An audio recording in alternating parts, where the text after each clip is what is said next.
ہمارے ساتھ موجود ہیں تحریک لبیک یا رسول اللہ کی طرف سے علامہ فاروق الحسن یہ کہ ریسنٹلی ایک ٹرانسجینڈر جو بل ہے وہ منظور ہوا ہے، اور اس بل کے متعلق پہلے بھی ایک بار لانے کی کوشش کی گئی، کیونکہ جب انڈیا میں منظور ہوا تو پھر پاکستان کے اندر بھی ہلچل مچ گئی، تب بھی اس کو انہوں نے ڈیلے کر دیا تھا۔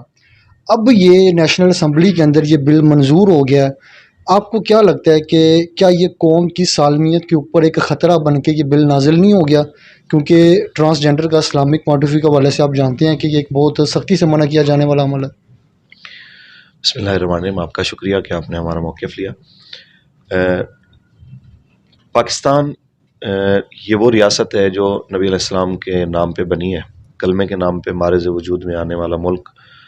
پونی صدی گزرنے کے بعد آج اس کی قوم نے ایک چیز دیکھی ہے کہ اقتدار میں خاص طور پہ قومی اسمبلی میں بیٹھنے والی جتنی بھی جماعتیں ہیں وہ سب کفر کے ایجنڈے کو پایہ تکمیل تک پہنچانے میں سب ایک پیج پہ ہیں۔ بالکل اس بل کی مخالفت میں نہ آپ کو پی ڈی ایم میں کوئی مضبوط آواز نظر آئے گی، حالانکہ اسلامی جماعتیں موجود ہیں جی، نہ ہی جناب اس کو جو ریاست مدینہ کا دعوے دار جو اپنے آپ کو کہتا تھا عمران خان اور اس کے چمچگیر، نہ وہ نظر آئیں گے۔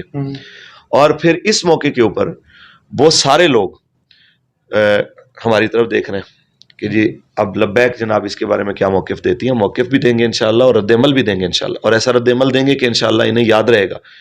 اور اس سے پہلے بھی ایک بار ختم نبوت کے جس وقت حلف نامے کے اندر تبدیلی ہوئی تھی تو انہیں اچھی طرح پتہ ہے اور پتہ ہونا چاہیے کہ تحریک لبیک کس طرح کا رد عمل دیتی ہے، تو ان کو یہ بل واپس لینا پڑے گا انشاءاللہ۔ اگر آپ یہ بھی چیز نوٹس کریں نا کہ وہ جنہوں نے یہ، آپ کو پتہ ہی اکثریت کے ساتھ منظور ہوا ہے، اکثریت کے ساتھ ووٹ دینے والے بھی لوگ مسلمان ہی ہیں، ان کو پتہ بھی ہے کہ ہمارا اسلام اس چیز کی اجازت نہیں دیتا۔ اب ان لوگوں کے بارے میں بھی کچھ کیا جائے گا ہی نہیں اگر اس بل کو واپس لیا جاتا ہے۔ ایک سال بعد یہ پھر بل لے آتے ہیں اور پھر یہ اکثریت کے ساتھ منظور ہو جاتا ہے۔ اس کا جڑ سے خاتمے کے لیے تحریک لبیک کون سا ایسا قدم اٹھائے گی یا ایسا کیا کرے گی کہ دوبارہ اس بل کو لانے کی کوشش نہ کی جائے؟ کیونکہ ایک بار پہلے بھی کوشش کی گئی، رد ہوا، دوبارہ پھر وہی کام شروع ہو گیا۔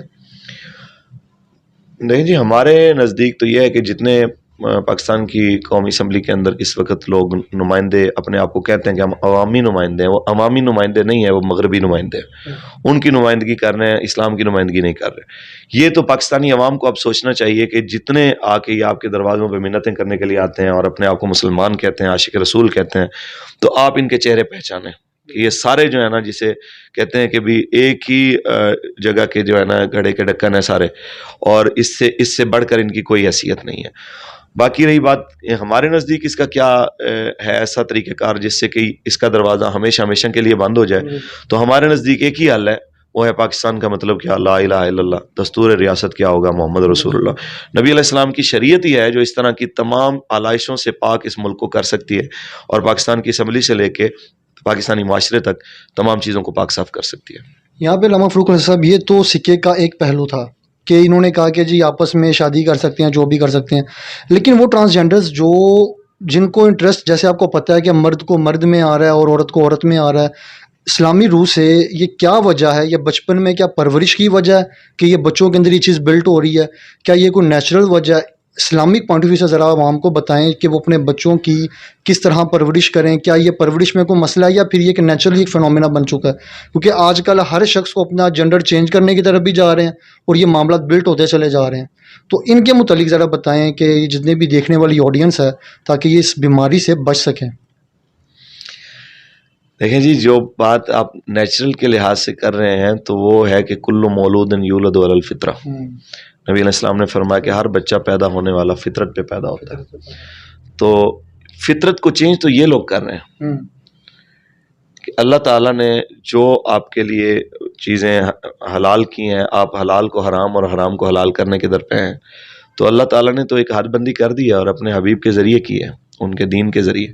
آپ اس دین کی حدود کو پامال کر کے تو اس طرف جا رہے ہیں، تو اس میں فطرت کا قصور نہیں ہے، نیچر کا قصور نہیں ہے، ہمارے بچوں کا قصور نہیں ہے، قصور ان بدماشوں کا ہے جو اقتدار پہ بیٹھے ہیں، وہ جو میڈیا کو کنٹرول کرتے ہیں اور ڈرامے اپنی مرضی کے مطابق بنواتے ہیں، اور جناب اسکرپٹ لکھے جاتے ہیں۔ پاکستان کے اندر کوئی ایسی فلم، کوئی ایسا ڈرامہ بتا دیں جس کے اندر یہ فلسفہ نہ چل رہا ہو کہ جناب باپ اور ماں کہیں اور شادی کرنا چاہتے ہیں اور لڑکی کہیں اور شادی کرنا چاہتی ہے, اور پھر جناب وہ گھر سے بھاگ جاتے ہیں اور کورٹ میرج کرتے ہیں, اور یہ نہ دکھایا جا رہا ہو کہ جناب باپ کو کیسے دھوکہ دینا ہے, شوہر کو کیسے دھوکہ دینا ہے, بھائیوں کو کیسے دھوکہ دینا ہے. کیا یہ ہمارا کلچر ہے؟ یہ تو کلچر کو فروغ دیا جا رہا ہے, اور ایک جان بوجھ کے ایک قوم کو ایک چیز بار بار دکھائی جا رہی ہے اور ریمائنڈ کرائی جا رہی ہے کہ بھئی اصل لائف یہ ہے. تو یہ بغیرت قسم کے لوگ ہیں جو وہ اقتدار پہ آ گئے ہیں, یعنی جن کا مغربی تہذیب کو نافذ کرنے کی کوشش کی جا رہی جی ہے. بالکل. اور میں اس بات پہ حیران ہوں کہ ابھی ریسنٹلی ملکہ برطانیہ جس وقت فوت ہوئی ہے تو پاکستان کے اندر انہوں نے جناب ایک دن پاکستان کے اندر جناب انہوں نے ایک دن کا قومی سوگ منایا ہے. تو آپ اندازہ لگائیں کہ بھئی جن لوگوں نے آپ کے مسلمانوں پہ سمجھ لیں کہ 90 سال تک 1857 سے لے کے 1947 تک جو ظلم کی تاریخ رقم کی, وہ آج بھی پڑھتے ہیں تو دل خون کے آنسو ہوتا ہے. تو ان کے اقتدار کی جو امین اور وارث بن کے آئی تھی, آپ اس کے ساتھ افسوس کر رہے ہیں. وہ جس نے گستاخ رسول سلمان رشدی کو اپنے دور اقتدار کے اندر سر کا خطاب دیا, آپ اس کے ساتھ افسوس کر رہے ہیں. تو اس لعنت کے اندر پی ٹی آئی, اس لعنت کے اندر نون لیگ, اس لعنت کے اندر پیپل پارٹی اور وہ تمام جماعتیں جو کہ قومی اسمبلی کے اندر بیٹھی ہیں اور جناب اس کے اوپر خاموشی سے ہاتھ دھر کے بیٹھی ہوئی ہیں, وہ اس لعنت کے اندر سب برابر کی شریک ہیں. تو ایک بات تو کلیئر ہو جاتی ہے کہ یہ جتنا بھی ٹرانسجنڈر سسٹم کا نظام ہے, یہ فطری نظام کو چینج کرنے کی کوشش کی جا رہی ہے. خدا را اپنے بچوں کا خیال رکھیں اور تمام تر چیزوں کو اسلام کے مطابق لے کے چلیں. اپنا اور اپنے پیاروں کا خیال رکھیے گا. اللہ حافظ. پاکستان زندہ باد.